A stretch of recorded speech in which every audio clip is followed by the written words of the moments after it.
नमस्कार सभी को, आप सबका स्वागत है आप 24/7 पे। और आज हमारे साथ हमारे खास मेहमान मौजूद हैं जिनका नाम है डॉक्टर विवेक गौतम। वह एक ऑथर और साथ साथ चेयरमैन है उद्भव के। आपका बहुत बहुत स्वागत है सर इस इवेंट को ग्रेस करने के लिए। आशा करती हूँ कि सो फार आपने जितने इवेंट्स अटेंड किए हैं आपके लिए भी काफ़ी अच्छे रहे होंगे। एंड सर स्टूडेंट्स के साथ काफ़ी इंटरेक्शन हुआ आपका, तो उसके बारे में मैं जानना चाहूँगी आपका स्टूडेंट्स के साथ इंटरेक्शन का कैसा एक्सपीरियंस रहा। मैं बहुत जगह गया हूँ, विश्व हिंदी सम्मेलनों में भी गया हूँ, दुनिया भर में। वहाँ इतना बताया नहीं गया, औरों के बारे में बड़ा लंबा परिचय दिया गया। प्रोग्राम में आप थे, आपका शुभ नाम मैं जान सकता हूँ? मेरा नाम शांभवी है सर। शांभवी, बहुत सुंदर नाम है आपका, और आपकी प्रस्तुति भी मुझे लगता है अच्छी रहेगी, इंटरव्यू बहुत अच्छा रहेगा। बच्चों में जो मैंने यहाँ नोटिस किया, स्टूडेंट्स में, वो एक अलग ही उनके अंदर कैलिबर है, एक अलग ही वाइब्रेंट एनर्जी है जो दिखती भी है। और मुझे लगता है ये हमारे मारवा साहब जो हैं, जो आप जो स्टूडियो है मारवा स्टूडियो, इसमें ही कुछ पॉजिटिविटी ऐसी है जिससे कि बच्चों में भी वो नीचे तक फ्लो हो रही है। तो जो मैं कहता भी हूँ, जब मैं बच्चों को एग्जांपल देता हूँ, कई जगह हम जाते हैं, जैसे अभी पीछे SRCC में गए थे, तो वहाँ पर मैं एग्जांपल देता हूँ भी 2 गुब्बारे हैं और एक उड़ रहा है, एक ज़मीन पर पड़ा है। तो कारण क्या है? तो कारण यही है कि एक में गर्म हवा है, एक में ठंडी हवा है। जिसमें गर्म हवा है वो ऊपर उठ रहा है।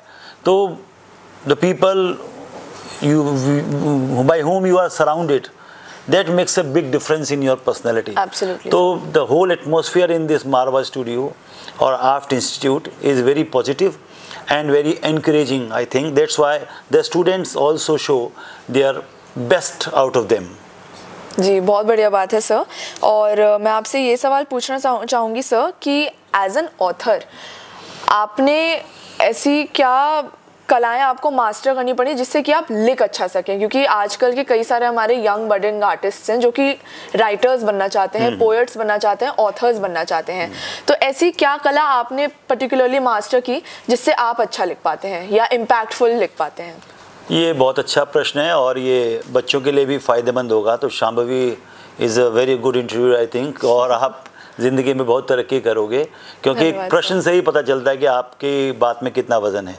और ये निश्चित रूप से बहुत महत्वपूर्ण है कि हम लोगों ने, जो हमारी पीढ़ी के लोग हैं, इस समय में 58 साल मेरी उम्र है, और हम अपने ज़माने में बहुत बेहतरीन जो है ना, जैसे आज एग्जांपल दे रहे थे, शकील बदायूनी के गीत या गुरुदत्त की फिल्में या के आसिफ की मुगल आज़म, ये सब हम देखते थे और एक एक शब्द उनका बड़ा महत्वपूर्ण होता था। उसके अलावा घरों में भी जो एटमॉस्फेयर था वो केवल मोबाइल में उलझे रहने का नहीं था। मोबाइल तो थे ही नहीं, उस समय नहीं थे जी। तो उस सब चीज़ का असर जो हमने पढ़ा, जो हमने बड़ों के बीच में सुना, या घरों में जो कीर्तन होते थे या लोकगीत होते थे, जो हम अपनी जड़ों से जुड़े हुए थे। आज के बच्चे वो जड़ जो है उसको छोड़ चुके हैं, और उसमें उनका कसूर नहीं है, परिवारों का माहौल ही ऐसा है।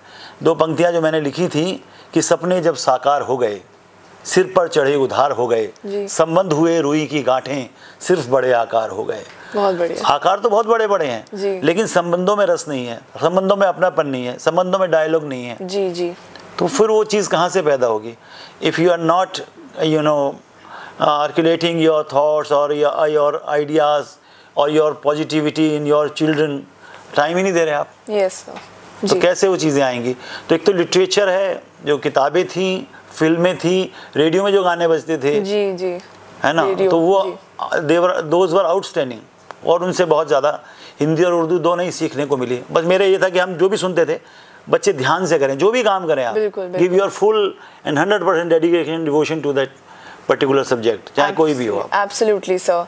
एंड सर, क्योंकि अभी पूरा जो चर्चा थी, पूरी चर्चा हिंदी और उर्दू पे थी, तो आपके हिसाब से हिंदी कविताओं और इंग्लिश पोम्स में से ज़्यादा इम्पैक्टफुल या ज़्यादा असर किसका पड़ता है दिल पे या दिमाग पे इंसान? निश्चित रूप से आपने बहुत अच्छा प्रश्न किया। अभी मेरी 2 कविताएं जो है ना, एक एंथोलॉजी पब्लिश हुई है अंग्रेजी में, जिसका कि संपादन एडिटिंग की है इंडियन फॉरेन सर्विस के बड़े अधिकारी रहे और MEA के सेक्रेटरी रहे, minister of external affairs, Amarendra Khatua ji, जो यहाँ पे आते भी रहे हैं पहले। और यहाँ पर एक पोइटेस आई हुई हैं जिनका नाम है, बांग्ला की हैं, वैसे अंग्रेज़ी में लिखती हैं, नाम भूल रहा हूँ फिलहाल में। तो वहाँ पर जब हम IIC में अपनी कविताएं प्रस्तुत करने गए, तब यकीन मानिए ऐसे लग रहा है जैसे मुर्दी सी छाई हुई है। जैसे कि आ रहे हैं एक मतलब एक निभाना है, एक जी जी, है ना।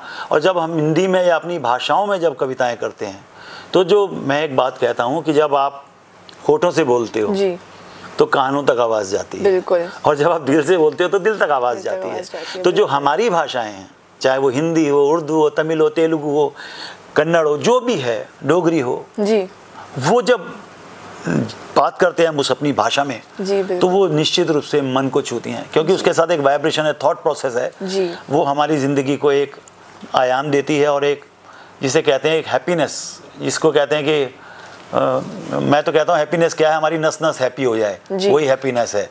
जब आपकी नसों में एक खून का दौरा तेज़ हो जाए तो वो हैप्पीनेस है। बिल्कुल सर, मैं आपसे बहुत बहुत सहमत हूँ। एंड सर, आखिरी में कंक्लूजन के तौर पे मैं आपसे ये पूछना चाहूँगी कि लिटरेचर को आज के ज़माने में सेलिब्रेट करना कितना महत्वपूर्ण है? हाँ, जीवन मंत्र है लिटरेचर। चाहे वो देखो वाल्मीकि ऋषि ने रामायण लिखी, तो जब वो देखा उन्होंने क्रौंचवध, तो क्रौंचवध से वो बिल्कुल द्रवित हो गए, उनका हृदय बिल्कुल पिघल गया, और उनके मुख से फिर उसके बाद रामायण की रचना हुई। वैसे तो ये पुरानी बात है, क्योंकि सबसे पहले तो भगवान शिव ने अपनी पत्नी पार्वती को रामायण का पूरा पाठ सुनाया था, उसके बाद काकभूषण ने सुनाया, इतिहास है वो। लिखित रूप में महर्षि वाल्मीकि ने उसको दिया।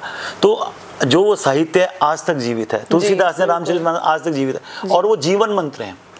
और आप यकीन मानिएगा कि जब भारत से लोग विदेश गए मजदूरों के रूप में, जिनको एग्रीमेंट के तौर पर ले जाया गया, ट्रिनिडाड टोबैगो हो, मॉरिशस हो, फिजी हो, है ना, या पोर्ट ऑफ स्पेन में जहाँ पर हैं हमारे कई मित्र हैं, तो उन लोगों को सहारा क्या था पानी के जहाज पर चढ़ने के बाद?